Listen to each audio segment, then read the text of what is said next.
இல்லே பாண்டி போமா. போலாம் மச்சான். கிளம்புவோம். இல்லை என்ன கிளம்பலையா? லேட் ஆகுதுல, அங்க எல்லாம் நிப்பாவலா? ஒரு பொருளை மறந்து வச்சுட்டு போயிட்டேன், அதை எடுக்க வந்தேன். என்ன மறந்துட்டே? போன ஏதாச்சும் மறந்துட்டியா? இல்ல ஏதோ மறந்துட்டலாம் பாரு.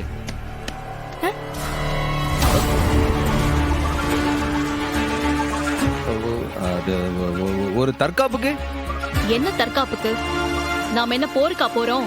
பஞ்சாயத்துக்கு தானே.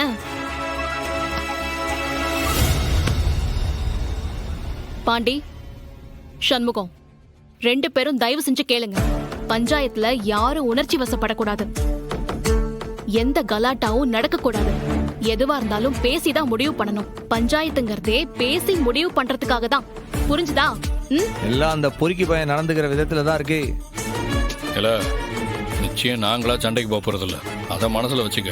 பாண்டி, நீங்க 2 பேரும் வெங்கடேஷா அவங்க வீட்ல வச்சு அடிச்சது எனக்கு நல்லா தெரியும்.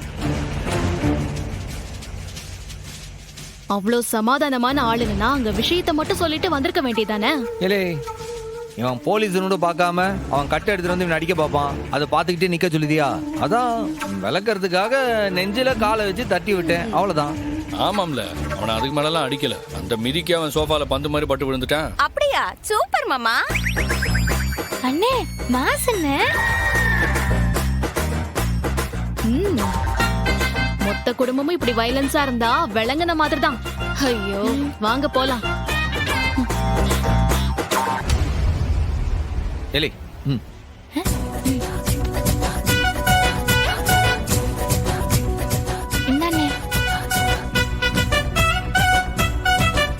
என்ன மச்சான் பொருள்லாம் எடுத்துட்டு வர? எதுக்கு? ஏலே, நீ ஒரு கண்ணை இடுப்புல மறைச்சு வச்சிருக்கிய, அது எதுக்கு? அதாவது அரசாங்கம் கொடுத்த கண்ணு இது. இந்த சம்முவம் சொந்தமா வாங்கின வெப்பன். சரி ஒரு பாதுகாப்புக்கு தானே. இல்லை பாத்துக்கிடுங்க, வரேன். சரி.